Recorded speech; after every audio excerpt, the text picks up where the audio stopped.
On this week's Waypoint, patch 3.11 patch notes, PAX Prime related news, Season 3 rewards, Nika leaves Riot, and Cloud9 makes it to the world stage.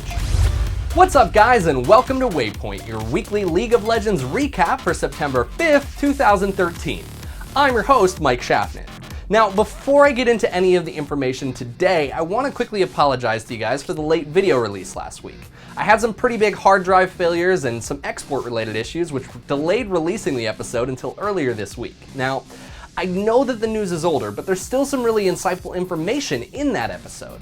I covered more of Rengar's ultimate changes, the 3.10a patch notes, as well as the LCS standings for Worlds, and a whole bunch more.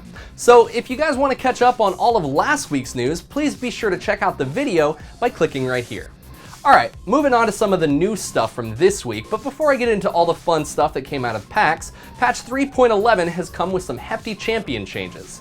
As usual, I'm not going to cover every change, but I want to make sure to hit on the ones that I feel affect everyone by taking a look at some champions and items. First up, Draven's passive will now consume all stacks on kill to grant bonus gold, although the gold granted per stack has been reduced by 1. Additionally, Draven's passive will grant at least 50 bonus gold per kill. Fiora's Blade Waltz has had some quality of life changes to help make it more reliable and ensure that her ultimate is satisfying to use. Galio's cooldown on Idol of Durand at all ranks is being reduced, and the mana will now cost a flat number at all ranks. Mordekaiser now displays shield amounts in segments similar to health segments, and Singed had a bug fix where Fling was dealing more damage than the tooltip values indicated. Thresh's Death Sentence will now shatter, preventing Death Leap, if the target cleanses or blocks the initial spell with a spell shield. Udyr's Phoenix Stance buff will now display a timer for Udyr's next Phoenix Breath, and Zack's healing chunks have been adjusted so that they are now more easily contestable by opponents. There will be some changes for champions for Crystal Scar and Twisted Treeline regarding visibility and strength. The champions that are going to be affected here are Nidalee, Teemo, Kassadin, Kha'Zix, Lulu, Wukong, and Yorick. But some of the biggest and best quality of life changes this time around come to the game interface. First off, an undo button has been added to the item shop. However, purchases can't be reversed if players leave the shop area, or the items purchased have made an irreversible impact on the game. And last up, as I spoke about in a previous episode, the Teamfight UI is being added to Spectator mode.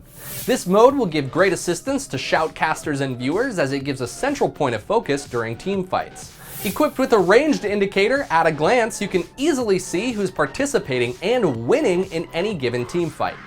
There are a few other minor changes coming in patch 3.11, so if you guys are interested in reading up on all of the changes, I highly recommend that you guys check out Riot's official post. We'll be sure to link that in the description below. Moving on to PAX, it was a huge week for fans everywhere as exciting news and competition leaked out of PAX Prime all weekend long. Now, I'll get into the NA LCS regionals in a moment, but first, I think everyone was excited when we finally got to see all of the work that's been going into the Sivir visual update. During a panel discussing the relaunching, visual updating, and reworking of old champions, Riot finished up the discussion with a brief video showing off the much anticipated new Sivir.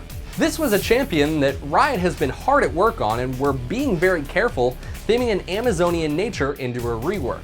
But I think that it all paid off because the new Sivir looks absolutely stunning, with her iconic flying boomerang still making her feel like the champion she once was.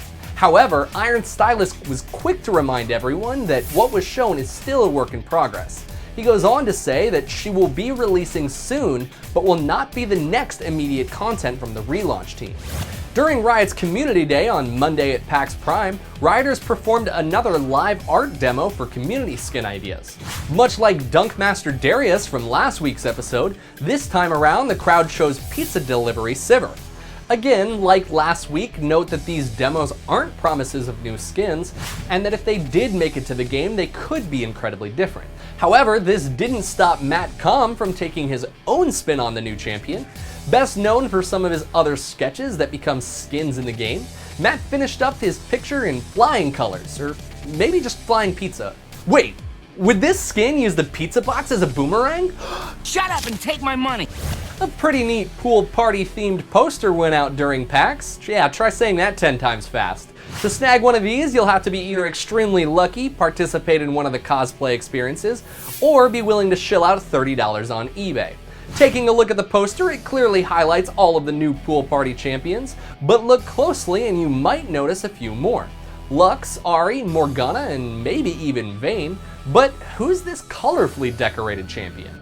Gypsy Lord already confirmed that it isn't Vi. Sporting pink and blue nail polish as well as tattoos, it appears that this could be the very first look at an upcoming champion. Do you guys have any thoughts as to who this mysterious champion might be? Let me know in the comments below. The end of Season 3 is nigh and the rewards have finally been unveiled. Based on what ranked tier you achieve in the game, players will be rewarded with corresponding items for the highest tier hit across all modes. Bronze level or higher players will receive a Season 3 summoner icon with a different icon for each tier. Silver or higher will receive a profile banner trim, a loading screen border, as well as a Victoria's Ward skin. And for summoners who reach gold or higher, they will receive a Season 3 medal for buddy and team invitations, as well as a Victorious Elise champion skin.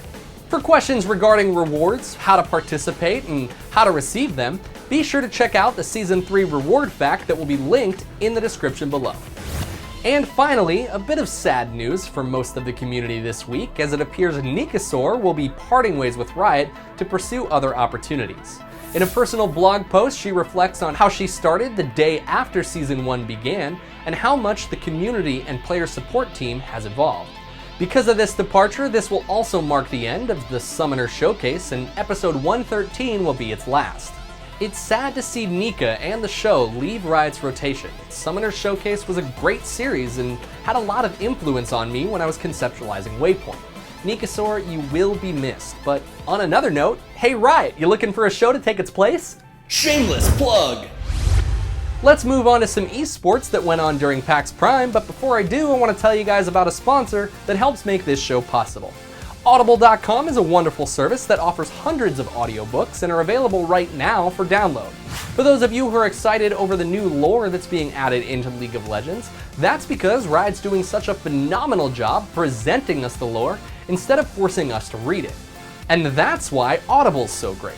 Have your favorite stories presented to you instead of reading a 300-page novel. With a plethora of video game topics to choose from, there's something for everyone at audible.com. And if you head on over to audible.com/gamebreaker, you can sign up for a free 30-day trial and even receive a free audiobook to get started right now. I'm super happy to have audible.com on as a sponsor, and by supporting Audible, you help support this show. So head on over to audible.com/gamebreaker and start listening today.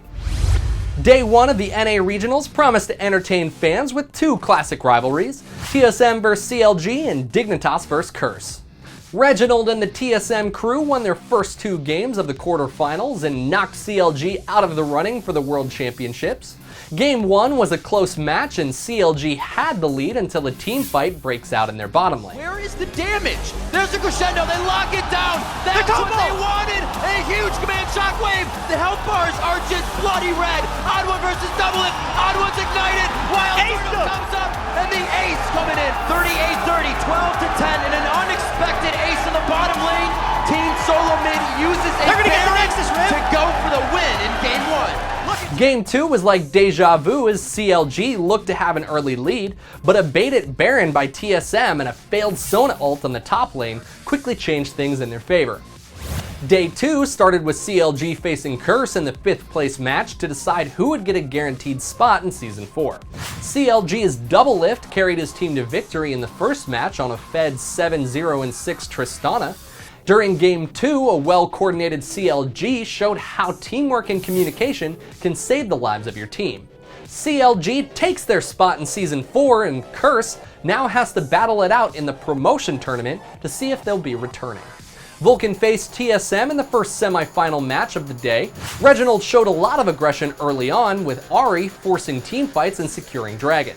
But it was his superior play during a Baron fight that gave TSM the victory for Game 1. Right away, 1-0 Bloodwater chunked down, he's gonna fall. Wild Suna Turtle gonna go down to Wild Turtle, 3 kills so far. The counter engage goes across. Crescendo though, that's gonna be Magcloud falling over. Wild Turtle is alive, and that's surely gonna be the game. TSM bringing the semifinal 1-0 in their favor. Game 2 looked to be more in Vulcan's favor, but Dyrus and Wild Turtle had something to say about that. Another fight near Baron and a triple kill by Wild Turtle secures TSM the victory and a spot in the NA Finals.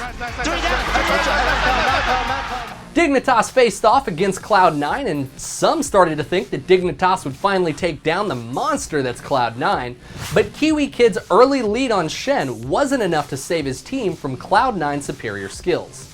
And finally, day 3, Vulcan and Dignitas started off the day with the third place match to see who would go on to the Season 3 World Finals. Some great jungling by Smithy would lead Vulcan to an early victory in Game 1.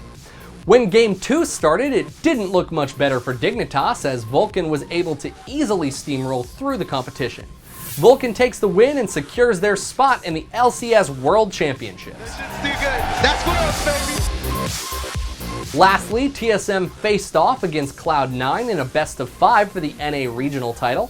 Sneaky carried the first game for Cloud9 by earning them an unofficial quadra kill and victory for the first game. Game 2 looked to be in TSM's favor as they took an early lead, but constant pressure from Cloud9 and some incredible team fights turned things in their favor. A dive into TSM's base was all Cloud9 needed to rush the Nexus and take game number 2 in the series. Game 3 didn't look any better for TSM as Cloud9 once again dominated the entire first half of the match. TSM won a team fight at Baron, but it just wasn't enough to hold back Cloud9. Cloud9 downs TSM's Nexus and is named the NA LCS champions. That does it for this week's episode of Waypoint. Be sure to check back every week on Thursday for updated League of Legends news. If you guys like this video, please head on over to YouTube and check out our YouTube channel, LOL Nation TV, and subscribe as it helps spread our audience. I'm Mike Shaffnet. You guys can follow me on Twitter at Mike Shaffnet. Thank you guys so much for watching, and I'll see you guys at the next Waypoint. Game Breaker TV.